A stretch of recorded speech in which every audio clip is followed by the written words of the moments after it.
कोटि कोटि प्रणाम दादाश्री जी। जब किसी के ऊपर फॉरेन एनर्जीज का या स्पिरिट्स का प्रभाव होता है तो क्या करना चाहिए? एंड एट टाइम्स ऐसा प्रभाव नहीं भी होता और उन लोगों को एक्सप्लॉइट किया जाता है कि आपके ऊपर किसी ने जादू टोना कर दिया है, ब्लैक मैजिक हो गया है, आप ये उपाय करो, वो उपाय करो। तो इस तरह से इन प्रश्नों का दादाश्री जी नीड आंसर। ज़रूर, ज़रूर। Thank you. आप जब ये कहते हो ना कि बाहरी शक्तियाँ, फॉरेन एनर्जीज़ आती है शरीर में, मतलब भूत, प्रेत ऐसे ना, तो ऐसे जब भूत-प्रेत आते हैं तो फिर आप महाभूत बन जाना। आप खुद महाप्रेत बन जाना फिर।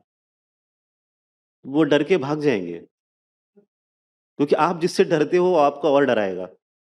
आप उसको डराओ। जैसे भूत आएगा आप कहना मैं महाभूत हूँ। ऐसे ही है। सामान्य व्यक्ति को ना उसका लॉजिक समझ में नहीं आता। जो साधारण व्यक्ति जो है, जो गृहस्थी चलाता है, उसको उसके पीछे का अर्थ समझ में नहीं आता ये है क्या? अचानक से कोई कुछ अलग तरीके से बोल देता है। तो एक बार ऐसे किसी फैमिली में थे ऐसे, ट्रेडिशन में मतलब वो आ रहे हैं, आ रहे हैं, आ रहे हैं, फिर एक व्यक्ति के पास वो कोई तो अंदर से बात करते हैं, हमें हमें पता चला कि ऐसा कुछ नहीं है। तो फिर हमने कहा कि उनको बस कहना कि उनका कुछ है ना इमरजेंसी काम आया और घर पे कुछ गड़बड़ हो गया है और उनके बॉडी में कुछ आ गया ऐसे और धीरे से पीछे ने कहा नहीं वो घर में आग लग गई।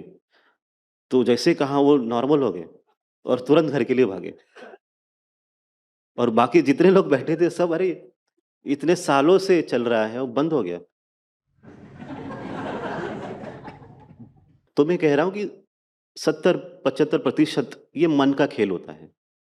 मन के द्वारा बहुत सारी सप्रेस्ड इमोशंस बाहर निकलती हैं, जो दबी हुई भावना है, वो बाहर निकलती है और कहीं पर ये चीज़ें होती भी हैं। कहीं पर कुछ अलग प्रकार की ऊर्जाएँ हैं। अब ये ऊर्जाएँ जो है वो सोल नहीं है, आत्मा नहीं है, ये समझ लेना। आत्मा नहीं है, सिर्फ़ ऊर्जा का एक रूप है, ऊर्जा का प्रभाव है और उस ऊर्जा को आप आदेश देके के, बात करके भी निकाल सकते हैं, वो कोई भी कर सकता है। उसके लिए विशेष किसी के पास जाना है ऐसा कुछ ज़रूरत नहीं है। आप खुद भी प्रार्थना के द्वारा उसे ठीक कर सकते हैं। किसी से भी बात करके, खुद ही जो भी आपको दिखता है कि ऐसे कुछ गलत चल रहा है, बात करके भी उनसे ठीक भी कर सकते हैं। तो कई हद तक वो होता भी है। अब ये जब आपके पास सॉल्यूशन नहीं है तो फिर आपको बाहर जाना है। जब बाहर जाते हो तो फिर उसके हिसाब से इंडस्ट्री बनी है।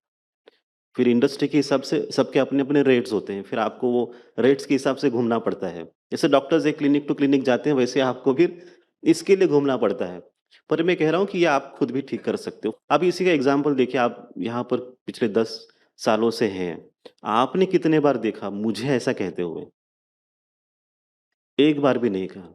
फिर भी लोगों के प्रॉब्लम सॉल्व हो रहे हैं, ठीक तो हो रहे हैं। है ना? तो इसका मतलब ये करने की ज़रूरत है ही नहीं। ये किसी को खेल दिख गया तो फिर वो खेल शुरू हो जाता है। हमें ये देखना है कि हमारे अंदर वो सारी सकारात्मक शक्तियाँ हैं। इससे हम बहुत कुछ कर सकते हैं। हम देखते ही नहीं उसे और फिर कोई मिसयूज़ फिर कर देता है, ये एक्सप्लॉइट कर देते हैं। है ना? शोषण फिर होता है, जो सही नहीं है, क्योंकि आपको ज्ञान नहीं है। ज्ञान नहीं है तो फिर अभी इनसे हम जितना लूट सकते हैं, लूट लें। हम ये कह रहे हैं कि ईश्वर आपके साथ भी है। क्या आपको डाउट है आपके साथ ईश्वर नहीं है? नहीं, ईश्वर आपके साथ है। तो क्या वो ईश्वर आपकी मदद नहीं करेंगे? ये विश्वास अगर आप रखेंगे तो सब कुछ एकदम सिंपली सॉल्व होता है, अच्छी तरीके से। आपको ये लगता है कि आप नहीं कर सकते इसलिए भागना पड़ता है। अगर आप ही रूट कॉज़ हैं, आप ही के यहाँ पे प्रॉब्लम हो रहा है तो आप ही सॉल्व करो। और अगर जिसके साथ डेस्टिनी के साथ आता है वैसे ही रहता है। अगर आप कर्म भोग को भी देखते हैं, कर्म भोग, हम ये कहते हैं कि आपके सारे अनुभव कर्म की वजह से पहुँचते हैं। ये बहुत सरल टीचिंग है आपको। अब जब कर्म की वजह से अनुभव पहुँचते हैं आपके पास, तो आप उसे काटेंगे कैसे? जैसे उन्होंने पूछा कर्म विमुक्त होना या कर्म ले लेना, तो ये चीटिंग हो गया। मतलब आप एग्ज़ाम पेपर जा रहे हो, है ना, परीक्षा देने के लिए और अचानक दोस्त मिल गया आज का पेपर तेरा मैं दे देता हूँ, तुम घर चले जाओ। ये ठीक है ये? ये चीटिंग है ना। ये ऐसा ही होगा, किसी का प्रॉब्लम चल रहा है और वो कोई बोलते नहीं, नहीं ये हम सँभाल लेंगे।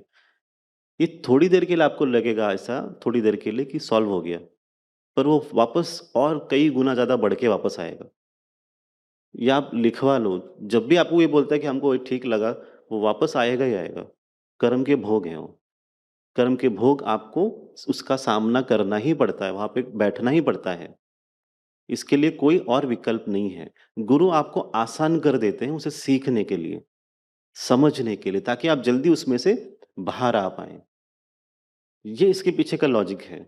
तो आपको ये तो आपको भी नहीं डरना है, और किसी और कोई और डरता है तो उसका भी डर निकाल देना है। ये पूर्ण विश्व भर यही खेल चल रहा है कि इसको ये हो गया, उसको वो हो गया, तो अभी हम उसको लेटा देंगे और ये कुछ मंत्र करेंगे और फिर ठीक हो जाएगा, ऐसा कुछ भी नहीं है। पर कई ट्रेडिशन में देवता आते हैं और वो कुछ अपने समाज को सँभालने के लिए देवता आते हैं।